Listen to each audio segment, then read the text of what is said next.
여러분 안녕하십니까. 아침에 매일경제 뉴스 길잡이 이상훈입니다. 오늘도 한꺼풀 더 깊이 들어가는 뉴스를 여러분께 전해드리겠습니다. 먼저 일면 톱 기사들이 준비되어 있는데요. 보시죠. 매일경제신문 이쪽에 기사가 좀 눈길을 잡고 있군요. 미국 임금이 76% 오를 때 한국은 154% 뛰었다. 같은 기간 1997년에서 2017년 10년간 비교를 해보니까 우리의 임금 상승률이 굉장히 높았다. 문제는요. 임금 상승률과 동시에 생산성도 같이 좀 높아지면 뭐가 보조가 맞출 수 있을 텐데 한국의 생산성은 OECD, 이른바 선진국 모임인데요. OECD 최저 수준을 기록하고 있다. 이렇게 전하고 있습니다. 자, 이번엔 한겨레 신문 보겠습니다. 기사 역시 이쪽에 자리 잡고 있습니다. 먼저 이 기사 보시기 전에요. 제가 좀 가리고 있는데요. 이 사진부터 좀 보겠습니다. 보이시죠? 어제입니다. 김부겸 행정안전부 장관 그리고 박상기 법무장관이 어제 정부 서울청사에서 브리핑을 했습니다. 그 전날 문재인 대통령의 특별 지시가 있었는데 그거에 대해서 뭔가를 발표한 겁니다. 일단 머리를 숙이고요. 인사인지 아니면 사과인지 뭐 여러 가지 의미가 있겠습니다. 일단 이 사진이 어디에 있었고요. 옆에 기사 보시죠. 김학의 2차례 불기소한 검찰 누가 개입했나 이것이 궁금하다. 이렇게 한겨레 신문은 지적하고 있습니다. 풀어야 할 의혹들이 남아 있는데요. 압수수색도 안에 부실수사 의혹이 있다. 박상기 법무장관, 김학의, 장자연 사건 범죄가 드러나면 곧바로 검찰이 수사를 한다. 이렇게 밝혔습니다. 자, 다음은 조선일보 보시죠. 역시 기사가 또 이쪽에 자리 잡고 있습니다. 그렇게 크지 않은 기사인데요. 일면에 일단 자리 잡아서 눈길을 잡았습니다. 2년 전 발생했던 포항 지진. 원인 조사가 지금까지 좀 있었습니다. 여러 가지 분석도 있었고요. 그런데요. 지열발전소가 촉발했다. 이런 얘기가 나옵니다. 오늘 정부 조사단이 결과를 발표했는데 미리 내용이 좀 나온 겁니다. 지열발전소 때문이다. 지열은요. 땅 속에 있는 지열을 이용해서 물을 데운 다음에 그 물을 이용해서 이제 발전을 하는 건데 그 지하로 주입된 물, 여기에 뭔가 이유가 있는 게 아닌가. 이런 분석 결과가 오늘 발표될 예정이라고 합니다. 지금 관련 소송이 진행 중인데 이게 또 새롭게 전개가 될 것 같습니다. 자, 마지막으로 한국일보 보시죠. 네. 큰 기사로 자리 잡고 있는데요. 북한 주중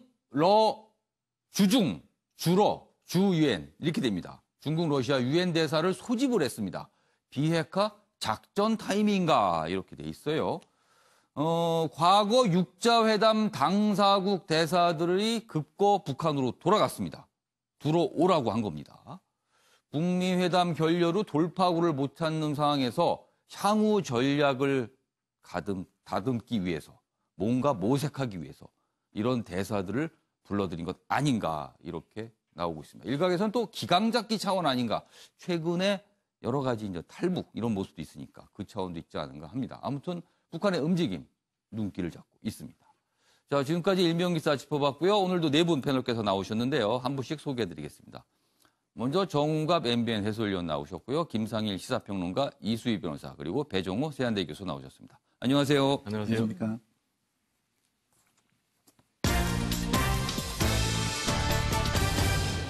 오늘 뉴스의 핵심을 정리한 아침을 여는 키워드. 오늘은 약간 변화를 줬습니다. 색깔이 알록달록합니다. 첫 번째 키워드. 검경 셀프 수사로 결자 해지 이렇게 물음표가 되어 있습니다. 결자 해지 진짜 하는 겁니까? 어떻게 되는 겁니까? 그리고요. 엄마 행세까지 했다. 세 번째 키워드는요. 김경수 2심 재판장의 경고. 마지막으로 병역 면제 도구가 된 응원 나팔 기상천외합니다. 오늘 이렇게 네 가지 내용으로 좀 준비해 봤습니다.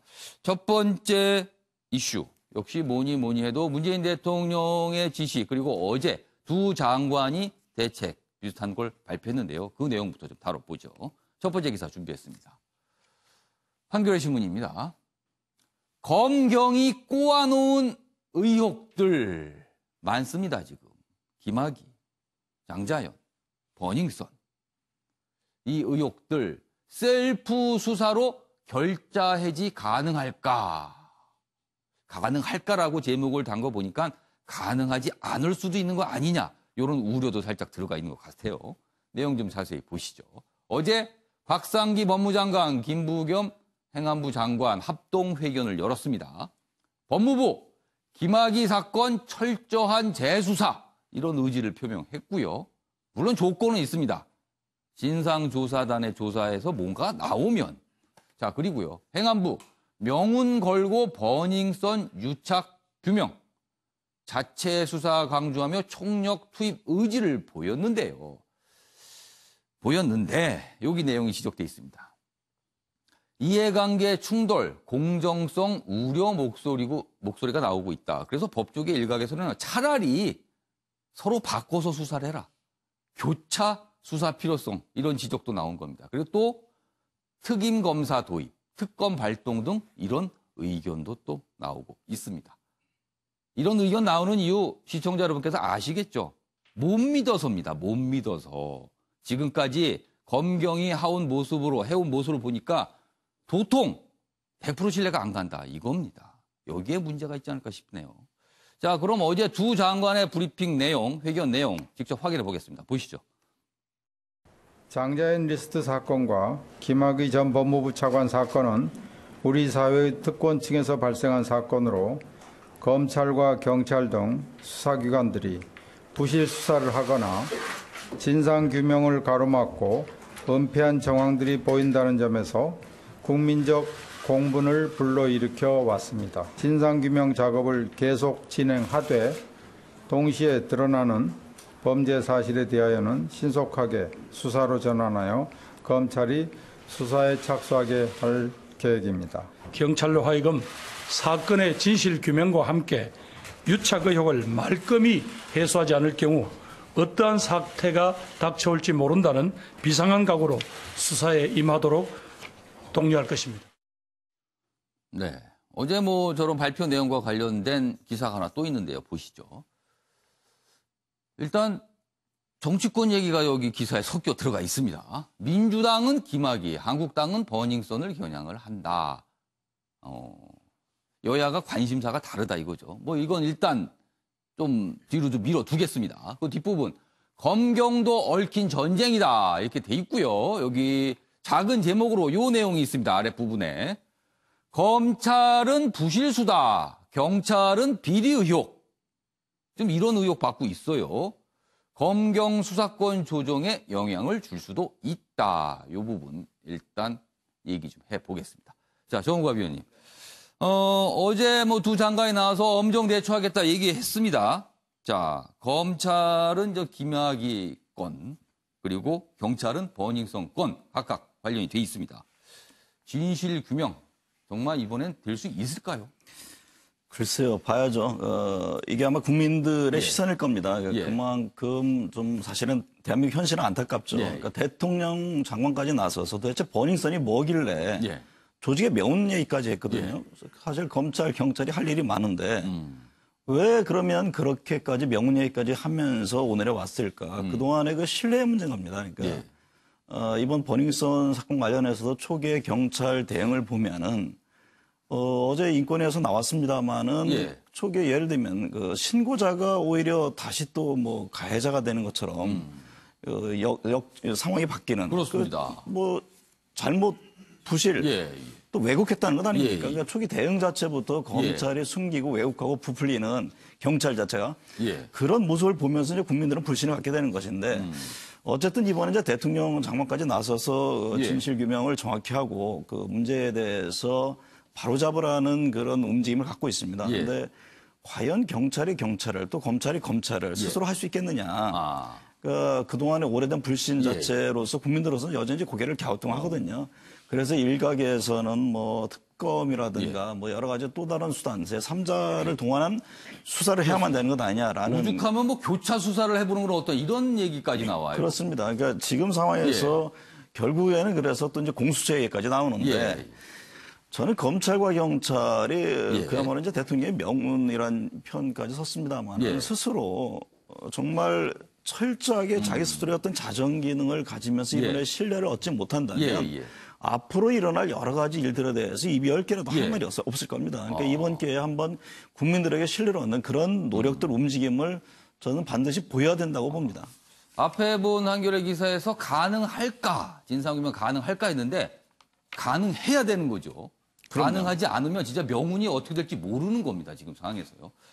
요 부분은 이수희 변호사 아까 좀 법조인이시니까 좀 제가 질문 좀 드릴게요. 어제 박상기 법무장관이 얘기를 했는데 아무래도 그거는 김학의 장제원 사건에 관한 걸 거예요. 지금 뭐 조사가 좀 이루어지고 있으니까 뭔가 새로운 사실이라든가 새로운 게 뭔가 나오면 재수사를 할 수 있다. 이 얘기를 했어요. 이거 좀 어떻게 봐야 될까요? 그러니까 지금 죄송합니다.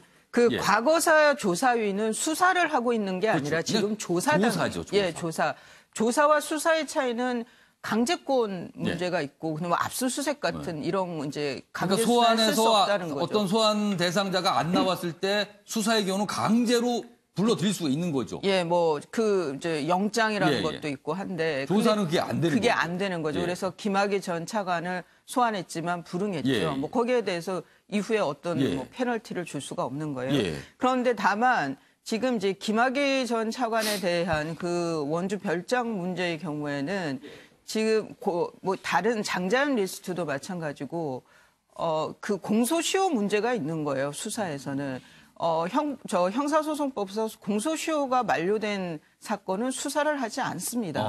그러니까 어제 박상희 법무장관이 조사를 할 수 있죠. 그런데 공소시효와 상관없이. 그럼 조사를 해서 거기서 새로운 사실 그리고 그것이 공소시효에 걸리지 않는 게 있다면 재수사를 하겠다. 이런 지금까지 취지예요. 의혹으로 불거지는 뭔가 새로운 게 나와서 그 출발점이 지금부터가 되는 사안들 이런 말인가요, 그럼? 그런데 이제 그렇다면은 포커스가 이제 사건마다 있지만 이제 김학의 전 차관의 경우에는 뭐 많이들 아시겠지만 특수강간 혐의로 이제 피소가 됐죠. 고소를 당했었거든요. 그거는 공소시효가 지금 남아 있어요. 2024년까지이기 때문에. 그러면은 거기에 대한 어떤 새로운 증거가 있다든가 아니면 2013년, 2014년 두 차례 수사에서 아주 중요한 증거가 뭐 은폐된 정황이 누군가가 있다든가 은폐 내지 비호 이런 게 또 발견이 되면 그렇다라면 그거는 재수사가 가능한 거죠. 그건 또 새로운 문제가 되는 거죠. 그러니까 이제 뭐 그런 포인트에서 한 말인데 만일 그렇다면 1차 수사, 2차 수사에서 만일 그런 정황이 나왔다라고 하면은 그거는 또 그에 관계된 사람들에 대해서 또 수사가 될 텐데 직무유기는 공소시효가 그렇게 되면 아마 만료가 됐을 거예요. 7년 정도 되면 2014년 그 경우에는 괜찮은데 뭐 그런 여하튼 이제 그런 공소시효와 관련된 복잡한 문제가 있지만 그 포인트는 그겁니다. 하여간 공소시효가 남아 있는 어떤 새로운 증거가 나온다면 수사하겠다. 김상일 평론가. 그런데요. 지금 일단 두 사안에 대해서는 과거사위원회, 검찰 과거사위원회 진상조사단이 조사를 하고 있는 겁니다. 지금 말씀하셨듯이 수사가 아니라 조사기 때문에 압수수색도 어렵고요. 강제 뭐 소환도 어렵고요. 다 어렵습니다. 자, 그럼 그런 상황이 지금 2개월 연장이 또 됐습니다. 그런데요. 그런 상태에서 어떻게 뭐 진짜 실질적으로 뭔가를 내놓을 수가 있을까요? 상황이 그런데. 지금 현재 저는 이렇게 생각합니다. 그 사법부나 그 공권력이 신뢰를 잃었잖아요. 그러면은 신뢰를 누구로부터 다시 회복해야 하느냐 이거를 우리 정치권이나 권력자들이 좀 생각해봤으면 좋겠습니다. 국민 아닙니까? 신뢰. 국민으로부터 얻어야 됩니다. 그러니까 자기들 이야기를 해가지고 자기들 눈높이에 맞춰가지고 신뢰를 만들어가는 게 아니고요. 국민으로부터 얻어야 되는 것이죠. 그래서 과거나 역사를 바로잡는 거 너무너무 중요합니다. 해야 되는 일입니다. 그렇지만 그것은 어디서부터 출발해야 되냐면 저는 현재로부터 출발을 해야 된다고 생각합니다. 그래서 그 왜 춘풍 추상이니 뭐 읍참 마속이니 좋은 얘기 많지 않습니까? 이런 신뢰를 회복하려면은 저는 공권력이 도덕성 이런 것들을 회복하는 것을 해야 되는데 뭐로부터 하냐? 지금 현재의 특권층과 관련된 사건을 깔끔하게 나와 관련된 것들을 깔끔하게 하고서 과거로 돌아가서 한다 그럴 때 국민들이 지지를 해주고 예. 국민들이 지지를 해준다면 예. 이런 과거의 조사가 수사로 이어지지 못할 게 전혀 없다고 생각합니다. 왜냐하면 국회에서 합의를 통해서 새로운 입법을 해서도 조사를 할 수 있는 겁니다. 전 국민이 이거는 꼭 밝혀야 되겠다고 한다면 그렇죠. 그 새로운 뭐 이런 입법을 게 방법이 있어요. 네, 특별법을 제정해서라도 할 수가 있는 거예요. 그렇지만 지금 현재 것도 못하는 이유는 계속 싸우잖아요. 계속 싸워서 이렇게 하자고 하는 거를 신뢰를 어디서부터도 얻지 못하잖아요. 서로 신뢰를 못하고. 예. 그런 상황에서 어떻게 이것들이 해결이 되겠습니까? 저는 이런 상황, 좀 전에 우리 정은갑 의원님께서 말씀해 주신 것처럼 슬픈 상황, 모두가 불신받고 불신하는 슬픈 상황 속에서는 굉장히 어렵다. 그래서 먼저 어디서부터 시작해야 될 것인가를 다시 한번 고민해야 되는 시점이다라고 저는 생각합니다. 아무튼 뭐 조사나 뭐 수사, 굉장히 비관적으로 전망을 해줬는데요. 지금 그 얘기 좀 해보겠습니다, 그럼. 바로 여기입니다. 일단 정치권이 섞여 들어가 있습니다, 지금 이 사안들에. 그리고 각각의 주장을 이렇게 내놓고 있어요. 민주당은 김학의, 한국당은 버닝썬 겨냥. 여기 있습니다. 민주당, 황교안 수사 개입한 의혹 있는 거 아니냐. 계속 이런 주장을 내놓고 있고요. 한국당, 버닝썬 현재 권력이 비호하고 있는 거 아니냐. 또 이렇게 주장을 하고 있어서 맞서고 있습니다. 관심사가 다르고 주장이 다릅니다. 관련 기사 또 있습니다. 보시죠. 한국일보 기사인데요. 이거는 이제 김학의 사건과 관련된 이렇게 여야의 주장입니다. 황교안이 상관 아니었냐? 그러자 야당 대표 죽이기다. 전국 태풍의 눈이 된 김학의.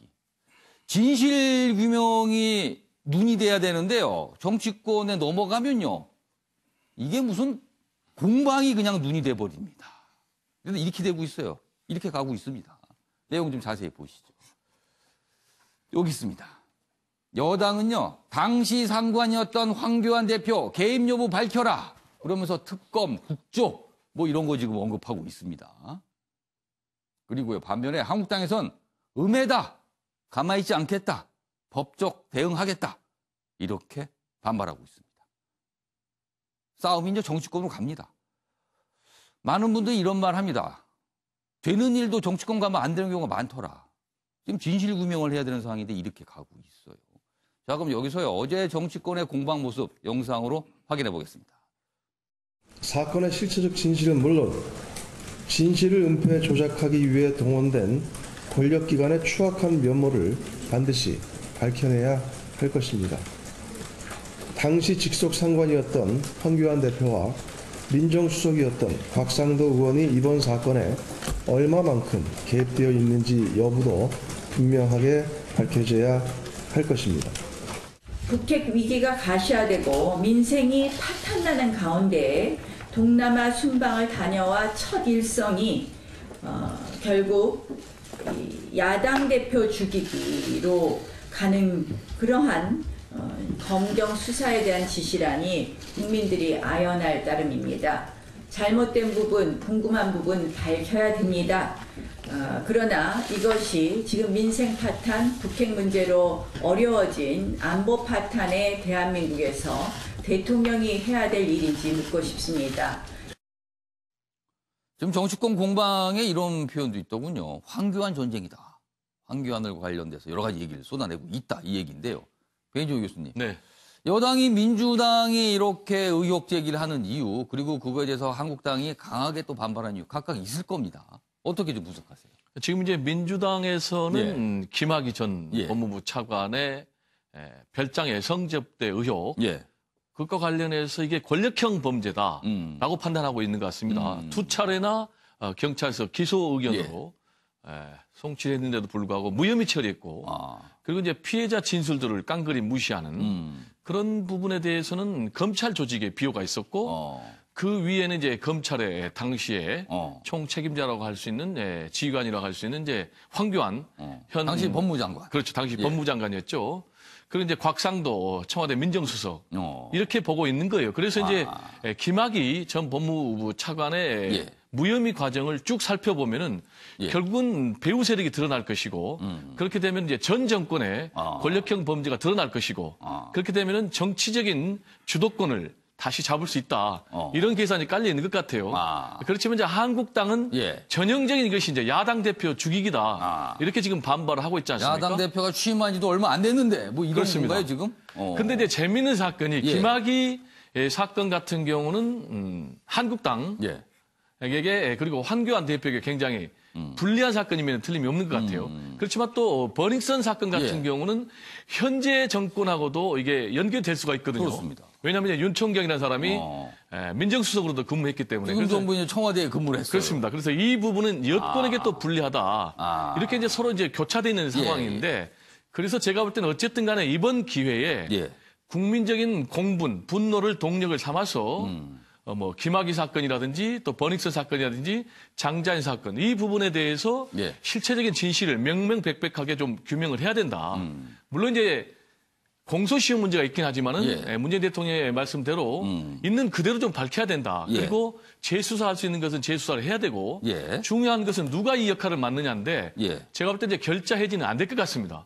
왜냐하면 고양이에게 생선을 맡기는 그런 꼴이니까요. 그럼 어떻게 해야 됩니까? 제가 볼 때 가장 좋은 것은 특별검사가 특검. 네, 특별검사가 가장 좋지 않냐. 그럼 국회에서 특검을 뭐 발의하고 특검법이 또 통과돼야 되는데요. 그런 부분도 있지만 지금 이제 상설특검법이 마련이 됐습니다. 그래서 박상기 법무장관이 발동할 수가 있어요. 상설특검이 한 번도 이게 가동이 된 적이 없는데요. 예, 제가 볼 때 이제 특임검사보다는 오히려 특별검사제를 도입을 해서 이 부분을 여야 구분 없이 원칙적으로 정도로 처리를 하면은 모든 의혹들이 낱낱이 밝혀지지 않을까 이런 생각이 듭니다. 지금 여러 가지 불거진 의혹 사안들에서 국민은 진실이 뭔지 궁금한데요. 검찰이나 경찰 그리고 정치권은 각각 뭔가 계산기를 지금 두드린 거 아닌가. 이런 또 의혹이 듭니다. 사실은요. 순수하지 않을 수도 있다는 거죠. 알겠습니다. 버닝썬 이 사안으로 좀 가보겠습니다. 이 사안도 참 복잡한데요. 여기 있습니다. 한국일보 기사입니다. 버닝썬에서 경찰에 체포당한 신고자. 그렇죠. 뭐 피해자라고 할 수 있습니다. 근데 이 신고자 그동안 여러 가지 주장을 내놨고요. 어제는 검찰에 나와서 여러 가지 조사도 하고 본인 얘기도 했습니다. 그런데요. 국가인권위원회가요. 당시 경찰이 체포할 당시 상황을 들여다봤는데 현행범 체포 사유를 부풀려서 체포를 한 거다. 문제가 있었다. 그 과정에서. 이렇게 지적을 했습니다. 불가피했다는 경찰의 입장과는 달리요. 인권위는요. 공권력 행사 남용을 한 거다라고 판단을 했습니다. 문제가 있었다는 거죠. 여기 자세히 돼 있습니다. 여기 보시면 일단 여러 가지 지적을 했는데 그중에 한 가지입니다. 지난해 11월 김 씨 체포 당시 김 씨와 클럽 직원 간 실랑이는 약 2분 정도에 불과했는데 그리고 경찰에 욕설한 것도 뭐 한 번 정도 했습니다. 요거는 좀 확인을 인권위가 했나 봅니다. 그런데 경찰이 체포소에다가 김 씨가 20여 분간 클럽 보안 업무를 방해하고 경찰에 수많은 욕설을 했다. 2분과 20분은 많은 차이가 좀 있습니다. 그리고 욕설을 했다는 부분도 이게 정확하게 좀 숫자가 세져서 여러 가지 좀 감안할 게 있는 거거든요. 그런데 이런 부분, 이거 뭔가 실제와 달랐다. 뭐 여러 가지 지적을 했는데 이게 단적인 예입니다. 그래서 어제 인권위가 이건 공권력을 남용한 거다. 이렇게 지적을 했습니다. 문제가 좀 있었군요. 자, 그럼 여기서요. 어제 이 신고자 경찰에 출석했는데요. 그 모습 영상으로 확인해 보겠습니다. 여기까지 올 수 있게 도와주신 이제 국민 여러분께 먼저 감사드린다고 말씀드리고 싶고요. 일단 피해자들과 제보자들이 많이 나타났습니다. 그 사람들의 이야기를 들었을 때 이거는 국민께 알려야 된다고 생각이 들었습니다. 혹시 집단 폭행에 가담한 인물 중에 버닝썬 VIP로 의심되는 인물 없나요? 그거에 대해서는 제가 좀 많이 밝혀달라고는 많이 말씀을 드렸습니다. 저는 제가 112에 신고했습니다. 저는 폭행 피해자였고 이제 국가 공공기관에 보호받기 위해서 112에 신고를 하였고 도움을 받기 위해 신고를 하였는데 단순하게 도움을 받지 못했어요. 도움을 받지 못했고 저 말고 다른 그런 이제 유사한 피해자들이 많다는 걸 느꼈고 그래서 그런 표현을 쓰게 됐습니다. 자, 폭행 피해자라고 얘기를 하고 있는 김상교 씨 지난해 11월 있었던 일입니다. 그때 불거졌던 김상교 씨가 올린 작은 공이 지금 큰 공 정도가 아니고요. 어마어마한 공으로 커져 있습니다. 그래서 지금 여기까지 오게 된 겁니다. 저기서부터 시작을 했습니다. 자, 이수희 변호사. 당시 이 폭행 사건, 이게 어떻게 됐고, 왜 국가인권위에서 이게 경찰에 대해 이런 지적을 한 건가요? 이제 지난해 11월에 이제 버닝썬에서 저희 김상교 씨가, 저희 실명과 얼굴이 나갔으니까요. 그 버닝썬의 클럽에 갔는데, 여성 손님이 추행을 당하는 걸 보고 그걸 말리는데, 김상교 씨가 말리는데, 거의 버닝썬의 직원들, 그 가드라고 하는 사람들이 달려들어서, 폭행을 했다는 거죠, 김상교 씨한테. 그러면서 이제 클럽 밖으로 이제 내팽겨치고, 그거는 저 영상이 있어요. 이렇게 거의 발로 밟히는 것 같아요, 부인은. 그래서 112에 김상교 씨가 신고를 했고, 그래서 경찰이 출동을 했는데, 본인이 피해자인데, 경찰이 외려 김상교 씨를 바닥에 눕혀서, 수갑을 채워서, 그것도 뒷수갑을 채워서, 경찰로 이제 그 지구대로 연행을 하니까, 김상교 씨가. 지금 모습이 나오네요. 경찰이 김상교 씨를 쓰러뜨린 모습인 것 그렇게 같습니다. 하면서 이제 지구대로 간 거예요, 거기에서. 여기서부터 이제 어제 인권위에서 지금 현행범 체포에서 수갑을 채우고 하는 저런 것도 잘못됐고, 미란다 원칙을 제대로 고지하지 않았다, 이런 문제 제기들을 한 겁니다. 그리고 지구대에 갔는데, 저 피가 많이 났다는 거예요.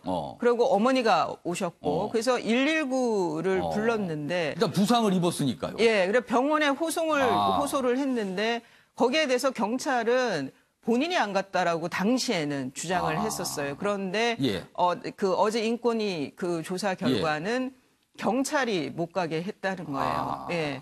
뭐 그런 거부터 그다음에 이제 그래서 이 김상교 씨가 억울함을 호소하니까 공개적으로 그 지구대 경찰들이 뭐 명예훼손으로 고소를 한다.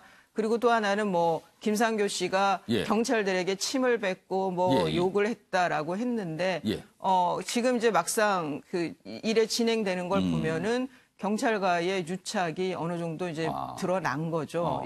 어제 김상교 씨가 출석한 거는 그 버닝썬 직원들이 마약류 얘기를 했었거든요, 김상교 씨가. 그러니까 버닝썬 직원이 그 관계자가 명예훼손으로 고소를 했어요. 그리고 경찰도 마찬가지로 그 고소당한 사건에 피고소인으로 어제 출석을 한 겁니다. 그런데 지금 상황을 봐서는 허위 사실에 의한 명예훼손은 성립이 안 될 것 같고 그러니까 명예훼손 자체가 지금으로 봐서는 공익성이 더 컸기 때문에 김상교 씨의 경우엔 무혐의가 나오지 않을까 싶으네요. 자, 이번 사안에서 경찰 뭐 할 말이 있을 거 갈 수도 있습니다. 그렇다면 충분히 해명을 하고요. 이 부분도 진짜 어떻게 된 건지 이것도 조사가 좀 이루어져야 되겠군요. 왜 저렇게 됐었는지요. 다음 기사 좀 보시죠. 지금 보시면요. 요 기사입니다. 요 기사 보시면 지금 계속 신뢰 얘기를 저희가 하고 있습니다. 공권력에 대한 신뢰입니다. 경찰, 검찰. 그런데요. 또 다른 얘기가 여기 또 나와 있습니다. 조선일보입니다. 강남클럽 아레나. 지금 뭐 또 다르게 언급되는 곳이죠. 아레나. 구청 소방공무원에 5차례에 걸쳐서 700여만 원 전달. 뭐 이런 얘기가 또 나와요. 이런 정황이 지금 나오고 있다는 거예요. 철저 조사하라 문 대통령 지시에 경찰 버닝썬 수사팀 뭐 더 늘렸습니다. 지금 보면요. 여기 있습니다. 이 아레나에서 무슨 장부를 경찰이 인전 확보를 해서 뭐 조사를 해봤는데 모모 소방, 모모 구청 뭐 이런 얘기가 나온답니다. 장부예요. 아무래도 뭔가 정황이 있어 보인다는 거죠. 단순히 경찰 정도에서 끝나는 게 아닌 거라는 거죠. 이 클럽들이요. 이것도 역시 공권력에 대한 어떤 신뢰 문제를 또 저해하는 게 아닌가 이런 생각이 드네요. 정과 위원님. 이건 아직은 뭐 정확하게 진상은 모릅니다만 일단 이런 정황이 있다는 겁니다, 지금. 여러 이제 곁가지들이 지금 나오고 있는 것이죠. 수사 과정에서 나오는데. 그 아레나도 그렇고 뭐 버닝썬도 그렇고 지금까지 제기된 의혹들을 보면은 그야말로 무법천지 아니었느냐. 예를 들면 뭐 마약, 그다음 폭행, 그다음에 성폭력 여러 뭐 동영상들도 막 유포되고 그러는데 그런 점들은 오랫동안 그 지적이 돼 왔던 사안들이라는 얘기 아닙니까? 신고자에 따르면 그동안에 눈 감고 있었고 또 이번에 초기 신고 과정에서도 앞서 나옵니다만 그것이 오히려 신고자를 마치 또 거꾸로 뭐 가해자인 것처럼 이렇게 경찰이 하다가 지금 그렇지 않다라는 것들이 인권위 등에서 지금 나오고 있는 상황인데 어쨌든 이번 과정에서 이제 본질 그러니까 실질적으로다가 연결고리 그다음에 핵심은 어디에까지 가 있고 그다음에 본질은 어떤 것이 이 점을 검찰 경찰이 제대로 규명하지 않으면요 제가 보기에 저건 국민들로부터 도대체가 신뢰를 받을 수 없는 사안이라고 봅니다. 그러니까 지금 이 상황 그러니까 공수처 같은 게 왜 문제 제기되겠습니까? 그러니까 검찰 경찰이 이번에 스스로의 어떤 자정 기능이라든가 모습을 보여준다면 굳이 뭐 공수처 얘기가 나올 이유가 없는 것이죠. 그런다 지금 국민들 입장에서는 고양이한테 생선 맡기는 게 아니냐 이런 얘기가 나올 정도이기 때문에 여러 저런 뭐 곁가지들이 나오는 것뿐만 아니라 그야말로 국민들이 원하는 정말 진실 규명, 그다음에 정말 어떤 정치권이라든가 무슨 뭐 권력기관은 어디까지 연계돼 있는 것인지 이 점에 대한 규명들에 대해서 과연 수사기관이 어느 정도까지 할 수 있는지 그 점을 지금 예의주시하고 있는 것이죠. 이수희 변호사께서 좀 발언 요청하셨는데요. 이게 사실이라면요, 이런 내용들이요. 글쎄요, 거의 뭐 풀뿌리 유착입니까? 이거는 어떻게 봐야 됩니까? 저는 이게 아레나는 또 왜 나왔냐면 그 승리 씨의 그 성매매, 성접대 그 카톡 문자에서 그 데리고 가라고 했던 클럽이 장소가 이 아레나라서 여기서 압수수색을 하고 했던 건데 저는 이게 그럼 아레나 클럽에만 이 일이 있었겠느냐. 지금 거기만 그렇겠는가? 작은 가게 하나 꾸리는 거에도요. 행정 규제가 굉장히 많습니다. 그래서 뭐 구청에 걸리는 게 있고 소방 당국하고 걸리는 것도 있고 많단 말이에요. 그러면은 동네에서 제법 그래도 좀 상가에서 이런 자영업 하시는 자영업자들은 이게 뭔 말인지를 알 거예요. 저는 그런 면에서 지금 이 특정 사건에만 국한하지 말고 좀 그 공직 기강 면에 있어서 한번 기획적으로 다잡을 필요가 있다라는 생각이 듭니다. 이거는 아마 장사하시는 분들 이 기사 보시면 그러네요. 자영업 하시는 분들은 다 관련이 돼 있어서 구청이나 소방 뭐 이런 쪽 다 점검 받게 되지 않습니까? 이게 왜 이렇게 다잡을 게 많습니까, 매일? 이게 또 현실로 들어가면 원칙대로 했을 경우에 사실 자영업하는 분들은 더 힘들다는 것 아닙니까? 그러니까 여러 규제 문제가 있을 거예요. 그러니까 그걸 같이 포괄적으로 봐야지. 또 다른 불필요한 규제들이 있을 수 있다는 거네요. 그렇죠. 그러니까 또 다른 어떤 규제를 위한 또 규제가 될 수도 있고 여러 가지 현실의 문제를 종합적으로 볼 필요가 있어 보이죠. 지금 남은 두 분께서도 계속 발언 기회를 요청하셨는데요. 기사가 좀 준비되어 있거든요. 그것까지 보고 포괄적으로 좀 말씀을 하시면 좋겠습니다. 다음 기사로 넘어가 보겠습니다. 자, 그런데요. 지금 버닝썬 관련해서 경찰이 수사를 벌이고 있죠. 그리고 뭐 구속영장 신청도 되고 있습니다. 그런데 어제 기각이 됐어요. 영장이. 마약 유통 의혹을 받고 있는 이문호 버닝썬 대표. 어제 영장이 기각이 됐습니다. 법원은요. 범죄 혐의를 다툴 여지가 있다라고 판단했어요. 이거를 어떻게 이해해야 될까요? 다툴 여지가 있다. 경찰이 그럼 수사를 그다지 꼼꼼하게 하지 않았다? 이렇게 되는 겁니까, 이게? 이것 좀 생각을 좀 해봐야겠습니다. 자, 그럼 여기서요. 관련 영상 보고 내용 이어가도록 하겠습니다. 마약 양성 결과가 나왔는데 억울하다는 입장 밝히셨는데 한 말씀 해주시죠. 성매매 알선 의혹에 대해서는 어떻게 생각하십니까? 마약 혐의에 대해서는 다 부인하시는 겁니까? 마약 유통 관련 안 하셨습니까? 마약 투약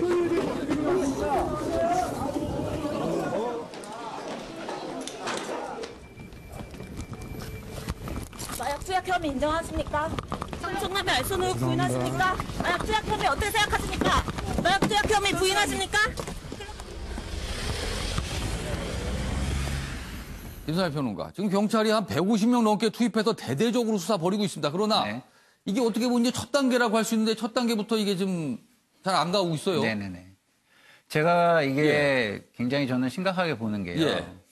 지금 마약 유통이 광범위하게 일어나고 있다고 지금 기사가 많이 나왔습니다. 그런 의혹이 있다고 지금 보고 있어요. 그러면 이건 이문호 씨 한 사람은 그냥 시작의 첫 단추일 뿐인 거거든요. 그러면 어떻게 이 많은 다량의 마약이 들어왔으면 지금 어떻게 유통되고 있으면 이런 걸 다 봐야 되거든요. 그러면 그런 거에 대한 심각성을 과연 생각하고 이것을 기각했는 것인가?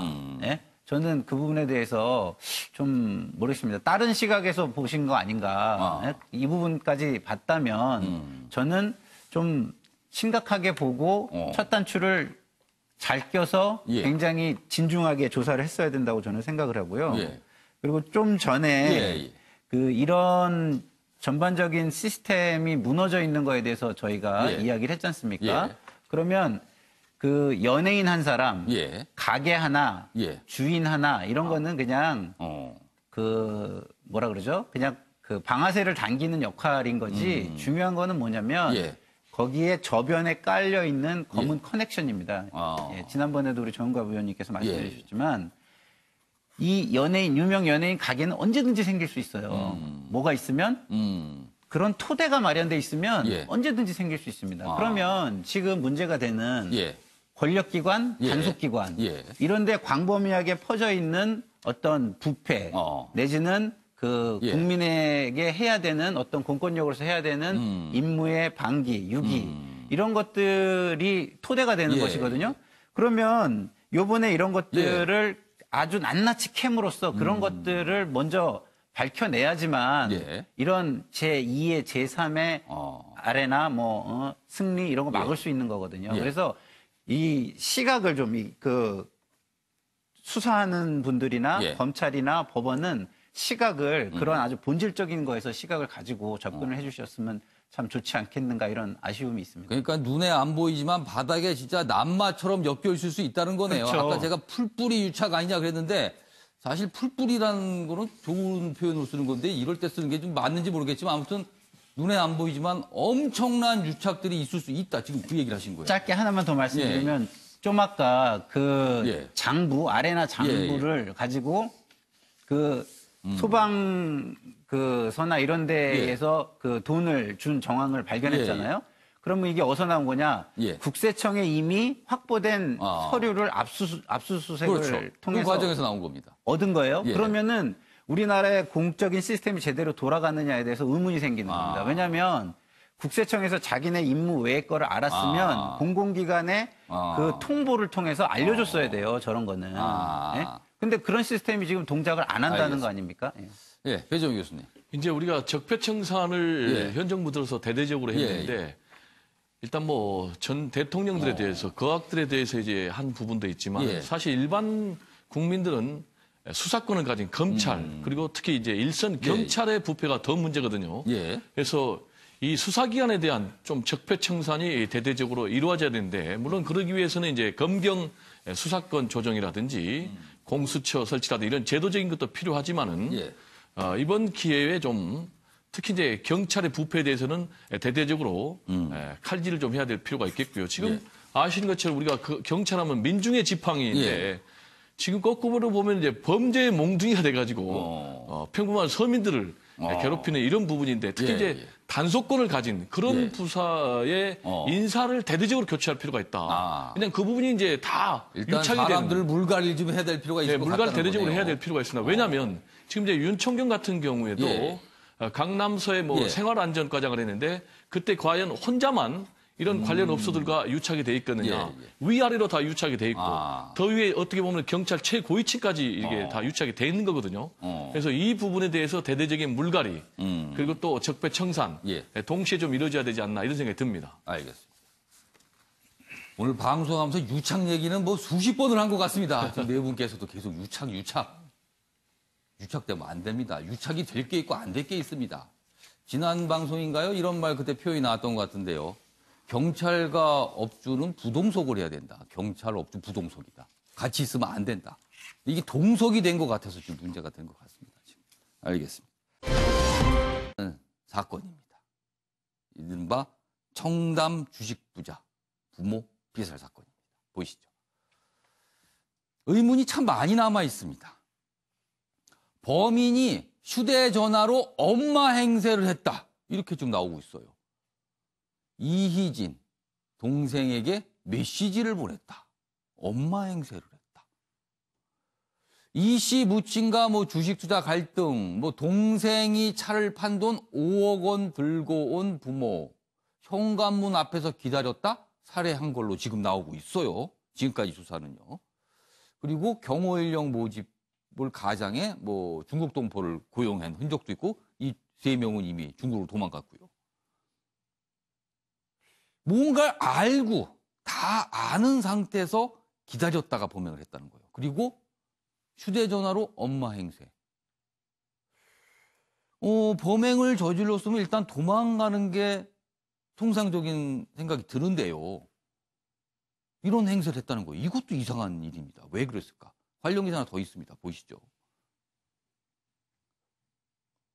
역시 이제 그 얘기를 다루고 있습니다. 카톡으로 엄마 행세하며 이희진 부모 살해 숨겼다. 둘째 아들과 일상적 대화를 나누며 카톡으로 부모 실종 신고를 늦어지게 했다. 경찰은 계획된 강도살인 영장 신청을 했고요. 뭐 여러 가지 얘기가 있습니다. 그리고 행방 아직 모르는 현금 5억 원. 이거 둘째 아들이 이제 자동차를 처분한 돈의 일부로 보이는데요. 피의자 김 씨는 현금 1,800만 원뿐이고 나머지 돈은 도대체 어디 갔는지 모릅니다. 자, 이수희 변호사. 일단 엄마 행세를 했다는 거 이게 통상 상식적이지 않거든요. 그렇다면은 뭔가 시간을 끌 필요가 있고 뭔가 다른 게 더 할 게 남아 있다. 이런 생각이 들거든요. 이거는요. 이거는 좀 굉장히 미스테리한 부분이 많죠. 이 범죄 자체가.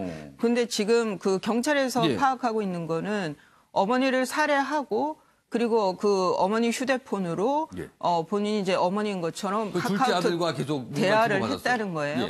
그런데 그 아들을 유인하는 듯한 문자가 있다는 거예요. 예. 그런데 지난달 25일 오후가 아마 그 범행 일자로 보이는데 그때 그 아들이 지금 이제 그 둘째 아들이 부가티라고 하는 아주 고급 차를 팔아서 이른바 이제 수폭합니다. 예, 그게 15억에 팔았답니다. 그래서 10억은 통장으로 받고 5억은 현금으로 받아서 그걸 아버지한테 드렸대요. 그러니까 부모님 집에 그 돈이 있었던 거예요. 예. 그러니까 지금 이 범인 김 씨가 그렇게 큰 돈이 현금으로 들어온다는 거를 알고 있었던 게 아닌가. 그걸 알고 침입해서 살해하고 그래서 지금 그 시점들이 딱딱 그 시점들이라는 거죠. 예, 그럼 그런 내용을 그럼 또 어떻게 알았을까? 예, 이런 것도 있고 또 하나는 그러면 10억이 더 있는 거니까 그런 면에서 아들을 유인해가지고 또 뭘 그것까지 뭐 한 건지 그러니까 그러면서 또 본인은 도망을 또 안 가고 있었는지 그렇습니다. 공범 3명은 친따오로 도망을 갔는데 뭐 이제 국적이 한국이긴 하지만 그렇다고 해서 이 사람이 과거를 보면 또 미국에서 요트 사업을 했다 그러거든요. 그게 망하기는 했지만 그러면 외국 생활이 낯설지는 않을 텐데 그것도 도망을 안 가고 또 편의점을 돌아다니다가 편의점에서 잡힌 거. 분명히 CCTV를 다 찍혔다는 걸 알 텐데요. 그러니까 상당히 미스테리합니다. 저는 좀 더 수사 결과를 봐야 되지 않을까 싶습니다. 그래서 저희가 지금까지 나온 것만큼은 이 사건 자체가 설명 자체가 안 되고 있거든요. 그래서 이 정도만 하겠습니다. 뭐 저희들끼리 얘기해 봐야 이게 모르는 얘기를 자꾸 엉뚱한 그리고 자칫 엉뚱한 추정만 있을 것 같아서 일단 나온 부분은 이렇고요. 그리고 아직 풀리지 않은 가장 핵심적인 부분은 엄마 행세까지 했다는 부분. 이게 도대체 왜 그랬을까 부분. 아마 경찰도 이 부분에 대해서 좀 열심히 캐겠죠. 이유가 뭔지. 아무튼 이 소식은요. 뭐 매일 아마 조금씩 진척된 내용이 나올 것 같습니다. 그때마다 전해드리도록 하겠습니다. 자, 이번엔 정치 관련 주제로 좀 넘어가 보겠습니다. 뭐 여러 가지 좀 생각해 볼 문제가 있는 것 같아요. 여기 보시죠. 일단 동아일보 기사입니다. 문재인 대통령 얼마 전에 동남아시아 순방을 다녀왔습니다. 뭐 여러 가지 성과도 있었고요. 그리고 여러 가지 뭐 관계도 맺었고요. 그렇습니다. 그런데요. 여기 있습니다. 말레이시아 회견 때 말레이시아에 가서 뭐 성과된 회견을 그쪽 총리와 같이 했거든요. 회견 때 인도네시아 말로 인사를 했다. 이렇게 기사가 나 있어요. 말레이시아에 갔으면 말레이시아 회견하는 말레이시아 국민들을 위해서는 말레이시아 말을 쓰는 게 통상적인데 인도네시아어로 인사를 했다. 이 얘기입니다. 그래서 이게 어떻게 보면 외교 결례 아닐까 이렇게 지적을 하고 있는데요. 지난 13일 정상 회담을 마치고요. 그 성과에 대해서 여기 있습니다. 대통령은 이날 말레이시아 쿠알라룸푸르에서 열린 정상회담이 끝난 뒤 마하티르 모하마 말레이시아 총리와의 공동 언론 발표에서 이제 회견을 한 겁니다. 요렇게 인사를 합니다. 슬라맛 소르 이렇게 얘기를 합니다. 이렇게 인사를 했는데 청와대는 이 표현이 말레이시아의 오후 인사라고 설명을 했어요. 그러나 이 시간이 지나서 이제 전문가들이 그게 아니다 이렇게 지적이 나옵니다. 이 표현은 말레이시아어가 아닌 인도네시아 표현이다. 그래서 슬라맛 소르는 인도네시아 인사말이라는 겁니다. 실제 말레이시아 인사말은 이게 아니고요. 슬라맛 푸탕이랍니다. 뭐 비슷비슷하긴 합니다만 좀 차이가 있다는 거죠. 그래서 대통령의 어떤 표현은 굉장히 엄격해야 되는 거고요. 정확해야 되는데 잘못된 표현을 썼다. 그러니까 말레이시아에서 인도네시아 말을 인사하는 격이 돼버렸다. 그래서 결례 아니냐 이렇게 지적하는 기사인데요. 그리고요 또 있습니다. 청와대 공식 페이스북에 캄보디아 소개를 하면서 이 순방과 관련해서 대만 건물 사진을 올려놨답니다. 이건 또 그쪽 국민이 봤을 때 이건 또 뭡니까라고 할 수 있는 거고요. 그리고요. 작년에 외교부는 체코 국명을 또 틀려갖고 표기를 순방 방문을 했을 때 또 항상 구설에 있었죠. 그래서 이게 뭔가가 좀 준비가 미흡한 거 아니냐. 뭐 이런 얘기입니다. 지금 기사 내용은요. 정구합 위원님. 이거 좀 어떻게 봐야 될까요? 이거? 글쎄요. 그 사실관계를 좀 봐야겠습니다만. 그렇죠. 청와대가 조금 더 해명을 좀 할 필요가 있을 것 같아요. 청와대 입장을 좀 들어봐야 됩니다. 예. 만약에 저게 기사처럼 사실이라면 물론 이제 외교적 결례인지까지는 모르겠습니다만. 예. 어쨌든 그 대통령의 그 연설문 같은 경우에는 사실은 순방이라든가 행사 전에 굉장히 엄청난 그 리뷰를 합니다. 그렇죠. 검토를 하고 또 검토를 하고 또 검토를 하고. 대통령이 쓰는 인사말 표현 다 준비가 되고 가는 거죠. 그러면요. 근데 만약에 어떤 저런 실수가 있었다라면은 그 외교부라든가 담당 그 소관 파트에서 상당히 그 대응을 잘 못한 것이죠. 그러니까 있어서는 안 되는 일이고 그리고 청와대 홈페이지라든가 페이스북 같은 경우에는 이전에도 좀 문제가 있었던 적이 있습니다. 근데 잘못된 사진을 올렸다면은 역시 저것도 이제 기강회의라고 저는 봅니다. 그러니까 노영민 청와대 비서실장 들어가서 뭐 청와대 직원들의 기강이라든가 열심히 그 하자는 다잡음이 있었지만 아직도 좀 부족한 게 아닌가 그런 생각이 듭니다. 그러니까 저희가 이게 말레이시아어와 인도네시아어를 전혀 모르니까요. 이게 맞는 표지만 이런 지적이 일단 나오고 있다는 거 보니까 뭔가가 차이가 있기는 있나 봅니다. 슬라맛 소르와 슬라맛 푸탕. 뭐 인접한 나라니까 말이 좀 비슷할 수 있는데 뭐 이게 혼동이 된 건지 어쩐지 모르겠는데 아무튼 이수희 변호사. 전체적으로 이제 외교 관련해서 이제 꼼꼼하지 않은 준비 아닌 거냐 이런 거 더 챙겨댔던 거 아니냐 이런 지적은 할 수 있을 것 같아요. 지금 이제 여기는 뭐 그 인사말 그리고 이전에 체코 방문했을 때 체코 슬로바키아라고 또 해가지고 슬로바키아하고 이게 떨어져 있는 건데. 그거는 뭐 두 나라가 썩 그 제가 만났던 그 체코 사람이 그 슬로바키아하고 이렇게 썩 사이가 좋은 건 아니었었어요. 이렇게 사람들 간의 체코슬로바키아는 과거의 이름이죠. 뭐 그런 거는 정말 기초 중에 기초, 기본 중에 기본이 틀렸다라는 게 정말 납득이 안 가죠. 그런데 지금 또 하나는 외교부와 관련해서 강경화 외교부 장관이 이제 다자 외교에 능한 사람이지 양자 외교라든가 이런 거에는 좀 그러니까 아마추어라는 표현이 좀 결례이긴 한데 그러고 또 하나는 외교부 안에 이전 정권에서 그 활동했던 사람들이 많이 배제가 되면서 좀 뭐라 그럴까요? 엘리트 코스를 밟던 사람들이 좀 배제가 됐다. 이런 평가도 있어요. 그래서 이런 실수들이 나온다라는 평가도 있거든요. 그래서 저는 이런 뭐 실수들을 보면 이걸 그냥 무시할 수 있는 정도의 실수일 수도 있겠지만 기본부터 흔들린다는 거는 또 하나의 그게 상징하는 게 있을 것 같아서 이 외교 라인에 대해서도 청와대에서 한번 생각해 볼 필요가 있다고 보이고 이 인사말을 제가 그래서 한번 이 기사 보고 검색을 해봤어요, 인터넷. 그랬더니 뭐 흔한 그 블로그에서도 뿌땅이라고 나왔더라고요. 근데 이런 걸로 또 틀릴 수 있나 싶어요. 지금 오늘 이런 보도가 이제 몇몇 신문에 실렸거든요. 지금 속보로 들어오고 있습니다. 청와대가 이제 설명을 했네요. 청와대가요. 말레이서 인디어 인사 결례 뭐 이런 일 발생하지 않게 만전을 기할 것이다. 뭐 이렇게 오늘 좀 설명을 했네요. 만전을 좀 미리 좀 했으면 이런 기사 안 나왔을 텐데요. 뭐 인사말 작성에서 뭐 좀 혼선이 있었다. 뭐 이렇게 좀 설명을 한 겁니다. 아무튼 조금 문제가 있었긴 있나 봅니다. 이게 표현이 좀 엄격히 구별돼서 쓰는데 뭐 그렇다고 해서 뭐 말레이시아나 인도네시아 문제 삼은 건 아닌데요. 아무튼 좀 꼼꼼한 이런 일처리가 좀 더 필요해 보이는 거 아닌가 합니다. 관련 기사 하나 좀 더 가겠습니다. 바른미래당 기사가 좀 나왔습니다. 여기 보이시죠? 조선일보입니다. 유승민 등 8명 집단 반발. 유승민 의원 오랜만에 이름이 기사에 등장했습니다. 선거제 개편 열쇠진 바른미래 4분 아닌가. 지금 최근에 여야 4당이요. 선거제 그리고 다른 여러 가지 사안 관련해서 이제 패스트트랙을 하기로 합의하고 좀 선거제 얘기가 꽤 이제 진척이 되고 있는데 이런 부분에 대해서 이의 제기를 했어요. 의원들 당론 모아야 하는데 그러면서 의총을 요구했습니다. 그래서 오늘 오전에 열립니다. 그리고 김관영 바른미래당 원내대표는 이거 지금 합의한 거 불발 때는 원내대표 사퇴하겠다. 그래서 이게 뭔가 대립하는 모습입니다. 이 의총을 요구한 8명의 의원은 문제가 있다라고 이의 제기를 한 거거든요.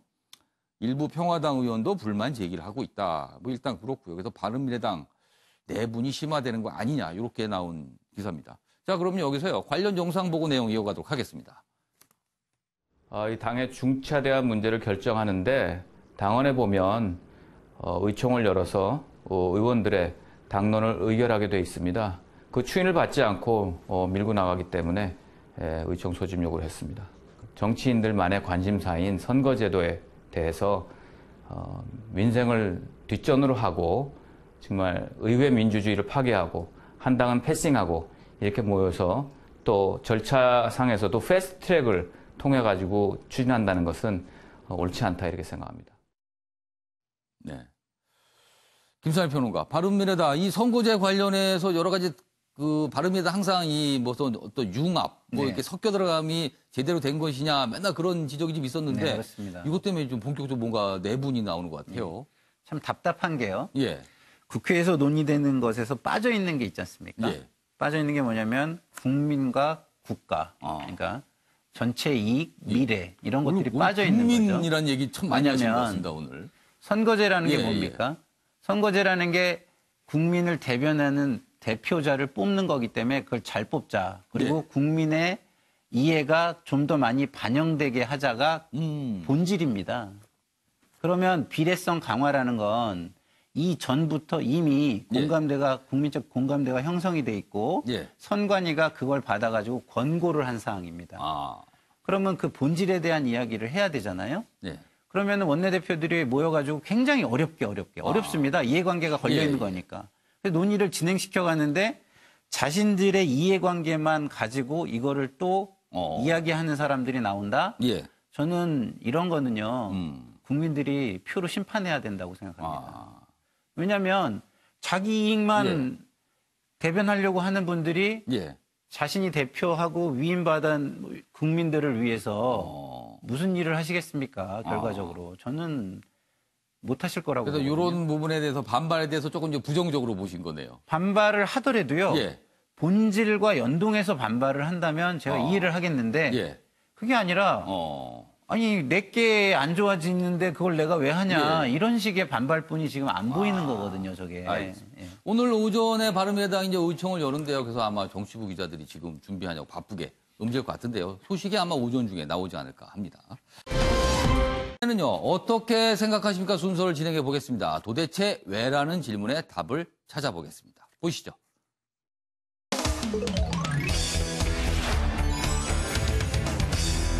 오늘 어떻게 생각하십니까? 주제는요.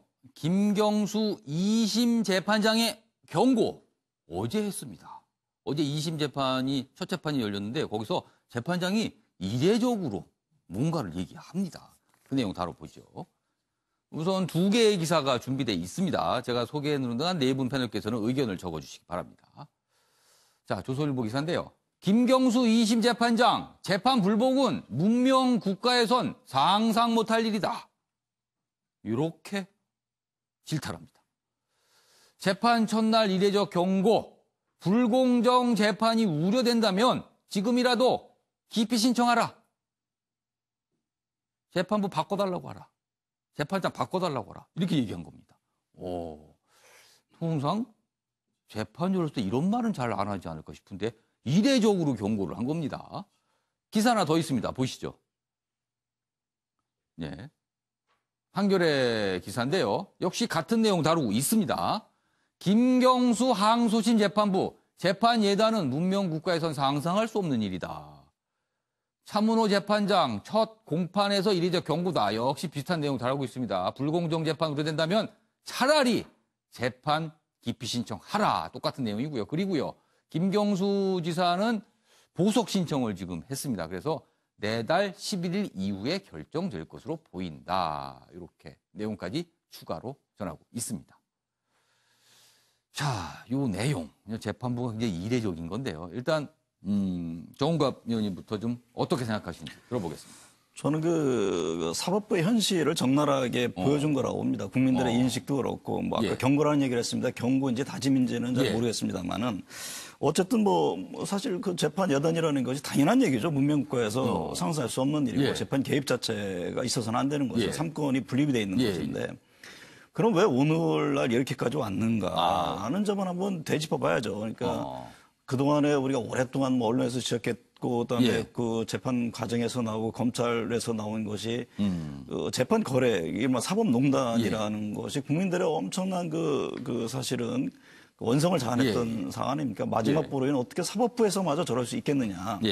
그러면서 일련의 그 최근에 또 재판 과정에서도 예를 들면 안희정 전 지사도 1심에서 무죄인데 2심에서는 다시 법정 구속을 했고 또 예를 들면 김경수 지사도 마찬가지입니다. 김경수 지사도 현직 지사에 대해서 과연 그게 법정 구속을 할 일이냐.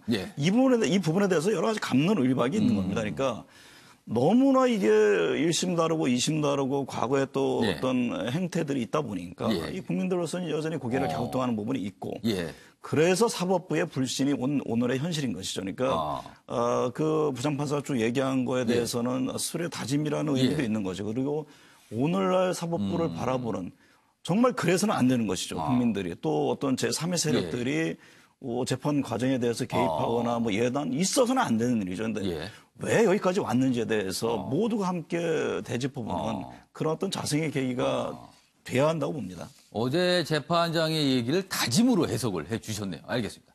배종원 교수께서는 스트레스 재판 이렇게 쓰셨네요. 어떤 뜻입니까? 그렇습니다. 이제 뭐 재판장 입장에서는 이게 본인의 거유 업무 또 직업인데 이번 재판이 너무나 스트레스가 심하다는 걸 직접적으로 표출한 게 아니겠습니까? 그러니까 이런저런 얘기하는 사람이 많다는 뜻도 되겠네요. 네, 그렇습니다. 지금 이제 이 재판을 둘러싸고 민주당 지지자 그리고 한국당 지지자가 정면으로 격돌하는 그런 상황 아니겠습니까?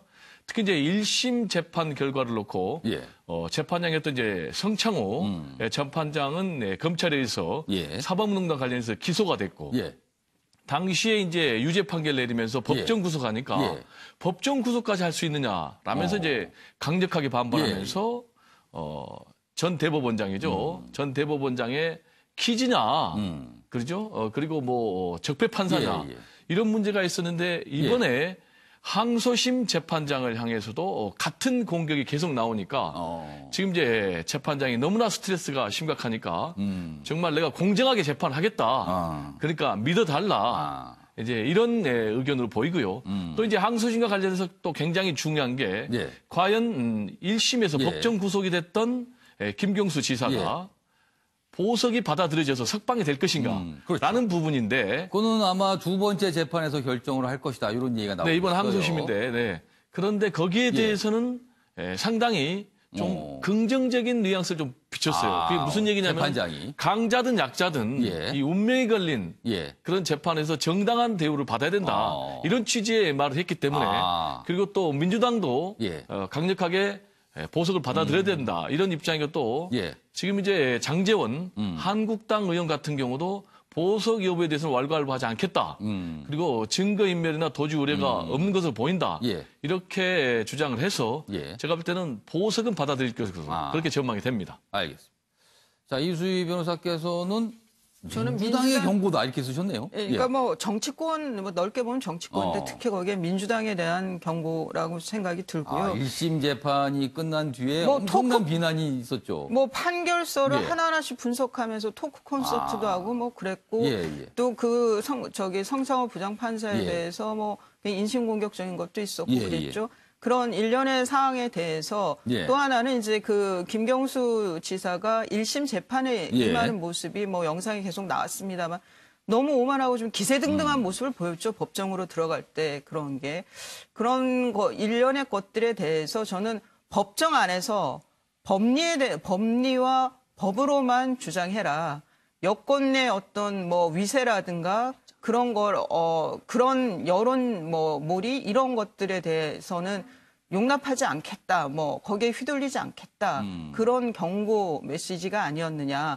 그리고 또 하나는 이런 재판의 재판장으로서 인간적인 고뇌에 대해서는 저는 솔직하게 어제 토로한 거라고 보입니다.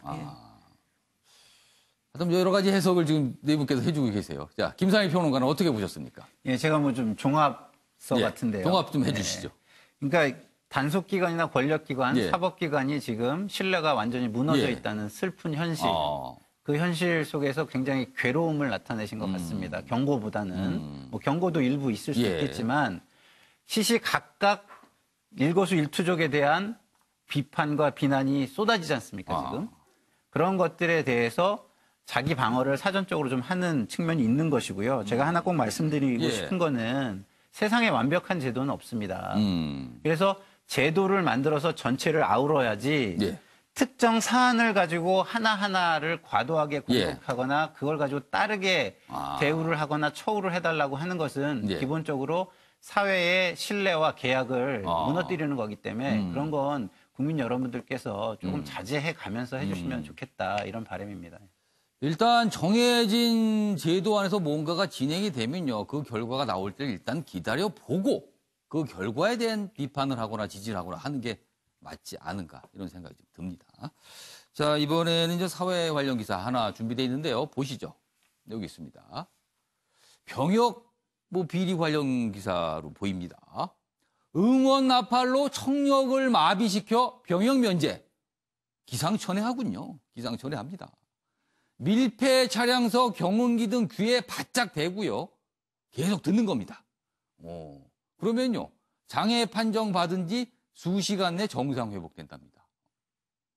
세상에 이런 수법이 동원이 되는군요. 전 국가대표 알선책 등 11명 적발. 병무청은 7년간 청력장애 재조사하겠다. 혹시 또 이런 거 있는 게 아닌가. 대단합니다. 대단합니다. 차량 안에서 시끄럽게 해서 귀를 마비시켜갖고 검사를 받아서 장애 판정을 받는 겁니다. 이수희 변호사. 듣다 이런 것도 나오는군요. 이제는 병역 문제 수법으로. 참 어떤 분은 요즘 군대에 대해서 옛날 비하면 정말 편해졌다 그러는데 또 어떤 사람들은 죽으라고 가기 싫은 곳인가 본데 이게 이제 그 병력법 위반이 되면 형도 살면서 군대를 또 갑니다. 그렇죠. 그러니까 이거 참 걸리면 어리석은 짓인데 안 걸렸을 때는 뭐 자기가 그 다음에 어떤 기회를 이용할 수 있다 뭐 이런 생각을 하는 것 같은데 이게 이렇게 한 번씩 기획 수사를 하기 때문에 빠져나갈 가능성이 그리 높지는 않아 보여요. 그리고 또 하나는 이 방법이 청력 마비시켰다는 이 방법이 어떤 사람한테는 안 통했다는 거죠. 참 기상천외합니다. 이렇게까지 하는군요. 알겠습니다. 자, 이번엔요. 사진 속에 담긴 사연을 들어보는 순서입니다. 박진 아나운서가 전하는 이슈컷 보시죠. 이슈들을 사진으로 살펴보는 시간 이슈컷입니다. 첫 번째 이슈 태그부터 살펴보도록 하겠습니다. 첫 번째 이슈 태그는 지옥문입니다. 여기 커다란 구덩이 하나가 있습니다. 불이 활활 타오르고 있는 모습인데요.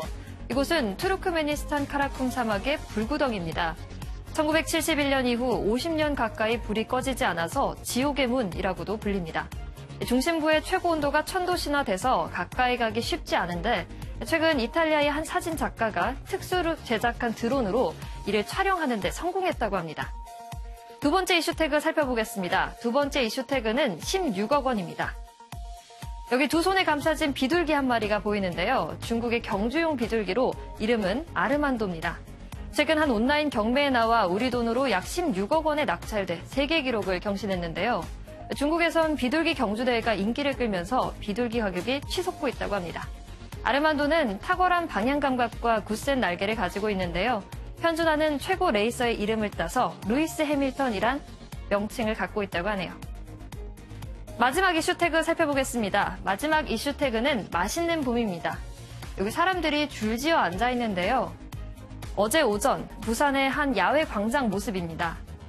한 봉사회에서 사랑 나누기 자장면 무료급식 봉사를 열었습니다. 장애인 140명을 비롯해 시민 700여 명이 이날 봉사회에서 제공한 자장면을 맛봤는데요. 따뜻한 봄볕 아래 나누는 이웃 간의 정이 느껴지죠. 지금까지 이슈컷이었습니다. 이슈컷으로 마쳤는데 시간이 조금 남아서 기사 하나 좀 보시죠. 보겠습니다. 중국 인민군 3,000명이 미국 유학 중이랍니다. 기술을 습득하기 위해서. 그래서 미국이 굉장히 긴장하고 있다. G2 갈등의 핵심은 군과학기술이다. 군인이 미국에 유학을 이렇게 가고 있다. 그러네요. 미국 긴장하겠습니다. 아침엔 매일경제와 오늘은 여기까지입니다. 시청해주신 여러분